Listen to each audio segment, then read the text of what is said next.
Students of class 12 देखिए आज जो है हम आज नेक्स्ट टॉपिक फिजिक्स में जो है लेके आए हैं आप लोगों के लिए। चैप्टर है वैद्युत विभव। ठीक, वैद्युत विभव में जो है आज हम इसके दो डिफिनेशंस के बारे में स्टडी करेंगे। एक तो इसका जो इलेक्ट्रिक पोटेंशियल डिफरेंस है अर्थात वैद्युत विभवांतर, दूसरा इसका वैद्युत विभव। ठीक है, बहुत कॉमन सी चीज़ है। इसमें बहुत सारे लोग जो है पूछते हैं कि विभवांतर और विभव में क्या डिफरेंस हो सकता है। ठीक है, तो इसलिए भी इसको बताया दे रहे हैं। फ़िलहाल ये क्लास 10th में भी इसकी जो है डिफिनेशंस बताई गई होंगी, लेकिन हम उसका जो है आज फिर से इसका जो है यहाँ पर डिस्कशन करेंगे क्योंकि आपके कोर्स में। तो देखिए हमने पहला जो लिखा है वैद्युत विभवांतर, इलेक्ट्रिक पोटेंशियल डिफरेंस। ठीक, इलेक्ट्रिक पोटेंशियल डिफरेंस होता क्या है? देखिए ये जो होगा सबसे पहली चीज़ ये होगी कि डिफरेंस माने क्या, अंतर होता है। ठीक है, और इसमें जो बात हो रही है कि जो डिफरेंस की बात हो रही है वो हमेशा ध्यान रखना किसी एक बिंदु से दूसरे बिंदु तक। ठीक, क्योंकि हमको मालूम है कि जो विभव होगा वो जो इसका कार्य होता है और परीक्षण आवेश, ठीक, इसके अनुपात को के बराबर होता है। ठीक, जो इसका विभवांतर होता है। लेकिन इसमें ये चीज़ लिखनी होती है कि वैद्युत क्षेत्र में हमने बताया था कि अगर कोई भी चैप्टर चला, इलेक्ट्रिक वाला चैप्टर चल रहा है तो इसमें वैद्युत क्षेत्र जोड़ना स्वाभाविक है। ठीक, वैद्युत क्षेत्र में धन परीक्षण आवेश को किसी एक बिंदु से दूसरे बिंदु तक ले जाने में वैद्युत बल के विरुद्ध प्रति एकांक आवेश पर किए गए कार्य को उन बिंदुओं के बीच वैद्युत विभवांतर कहते हैं। ये डिफिनेशन जो है व्हाइट बोर्ड पर लिखी है। ठीक, तो हमने फार्मूला भी लिखा है कि मान लेते हैं कि कोई दो बिंदु हैं ए और बी। ठीक है, उनके बीच में जो पोटेंशियल है वो V है। ठीक है, दोनों का पॉइंट ए का पॉइंट बी का दोनों का पोटेंशियल V है। ठीक है, और उस पर जो है कोई टेस्ट चार्ज अर्थात परीक्षण आवेश Q0 रखा है। ठीक है, तो जो फार्मूला निकल के आता है VA माइनस का VB इक्वल W/Q0। इतनी बेसिक सी चीज़ें आप लोग को जानना है। ठीक, दूसरी चीज़ बात आती है यूनिट की अर्थात मात्रक की। तो मात्रक में देखिए सबसे पहले चीज़ ये होती है कि विभव है जिसका मात्रक विभवांतर है, तो इसका मात्रक यूनिट जो होगा वो वोल्ट लिख सकते हैं। ठीक है, अथवा देखिए कार्य जो होता है, कार्य का मात्रक क्या होता है? जूल। ठीक है, कार्य का मात्रक क्या होता है? जूल अपॉन में इसका मात्रक क्या होगा? कूलाम। ठीक है, तो जूल पर कूलाम अथवा क्या लिख सकते हैं? वोल्ट लिख सकते हैं हम इसके मात्रक को।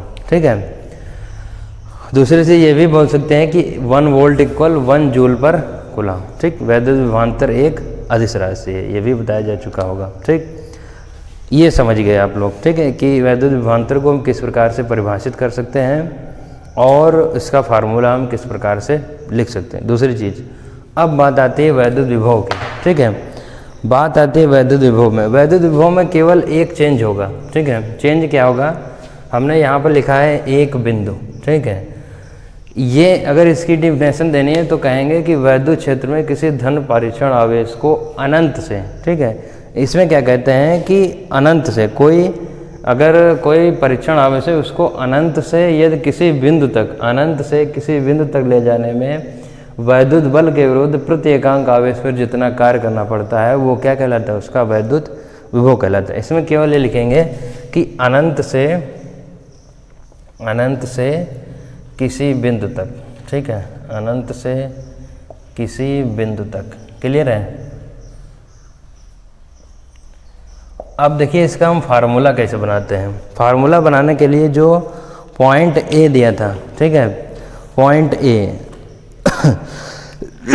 पॉइंट ए और पॉइंट बी जो दिया था उसमें जो दूसरा पॉइंट होगा उसको इनफाइनाइट मान लेते हैं। ठीक, इसी में जो ये इक्वेशन मान लेते हैं, ये इक्वेशन दी है VA माइनस का VB इक्वल W/Q0। ठीक, यहाँ पर जो दूसरा पॉइंट होगा उसको क्या मान लेते हैं? इनफाइनाइट मान लेते हैं। ठीक है, और W/Q0 अर्थात जो तुम्हारा V इनफाइनाइट होगा, ठीक है, वो तो उसकी वैल्यू जो है डिफाइन नहीं की जा सकती है, तो इसको हम एज इट इज़ ऐसे लिख सकते हैं कि VA इक्वल W/Q0। ठीक है, तो ये तुम्हारा हो गया विभव। समझ रहे हैं कि नहीं? तो अगर विभवांतर पूछा जाता है तो उसमें किसी एक बिंदु से दो जो पॉइंट होंगे वो बिल्कुल जो है सर्टेन होंगे, डिफाइन होंगे कि यहाँ इस बिंदु से इस बिंदु तक जाना है, ठीक। लेकिन जो हमारा विभव होता है उसमें अनंत से, ठीक है, इनफाइनाइट से लेकर कोई पॉइंट तक अगर जो टेस्ट चार्ज होगा, ठीक, उसको अगर ले जाने में कोई कार्य करना पड़ता है प्रतिक्रियांक आवेश पर, वो जो होगा उसका क्या कहलाता है, इलेक्ट्रिक पोटेंशियल कहलाता है। समझ रहे हैं हम। अगली चीज़ आती है मात्रक। मात्रक में इसमें भी क्या होता है, इसका मात्रक भी क्या होगा, वोल्ट होगा, अथवा इसमें भी क्या लिखेंगे, जूल पर कूलम, ठीक। फिर बात आती है विमा की, डायमेंशन की, ठीक है। तो विमा निकालने के लिए देखिए क्या करेंगे। विमा निकालने के लिए हमने बताया था कि जो तुम्हारे पास भौतिक राशि दी गई है उसका जो फार्मूला होगा या मात्रक होगा उसके अकॉर्डिंग जो है हम विमाएँ निकाल सकते हैं। इससे पहले कक्षा 11 में हमने आप लोगों को बताया होगा, ठीक, पढ़ा भी होगा आपने। तो जो इसमें यहाँ पर देखिए कार्य है, क्या है, कार्य है, और वो कार्य जो होगा वो किसके बराबर होगा ये समझ लीजिए। जो कार्य है वो जूल जो इसका मात्रक है, ठीक है। विमा क्या होती है, विमा सबको मालूम होनी चाहिए। इसकी जो विमा होती है वो होती है ml²T-2, ठीक है। और जो आवेश होता है Q बराबर हमने बताया था IT के इक्वल होता है, इससे पहले भी करवा चुके हैं फर्स्ट चैप्टर में। तो ये हो जाएगा AT के इक्वल। विमा जो हमेशा जो है बड़े ब्रैकेट में लिखे जाते हैं, नीचे वाला जो पार्ट है ऊपर चला जाएगा, ठीक है।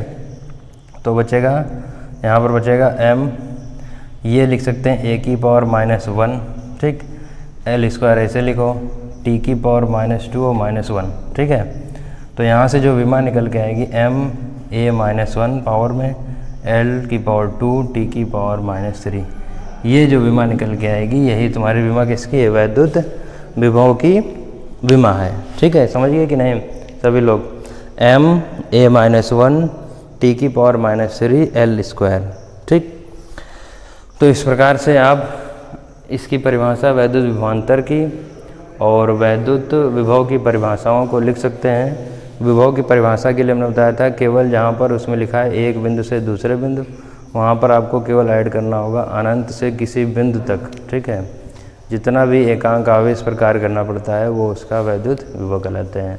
फार्मूला हमने इसका जो है लिख दिया है, यहाँ पर डराइव कर दिया है, और आप लोग इसको नोट करिए। आगे जो आपका डेरिवेशन होगा वो एक बिंदु के कारण जो वैद्युत विभव निकाला जाएगा, जिस प्रकार से एक बिंदु से वैद्युत क्षेत्र की तीव्रता थी, अब वैसे ही सीक्वेंस में आपका जो है विभव चलेगा, अच्छी स्थिति में, निरक्षी स्थिति में। पीछे वाला जिसका क्लियर है वो इसको बिल्कुल ईजिली जो है समझ में आएगा। तब तक के लिए स्टडी करते रहिए। Thank you.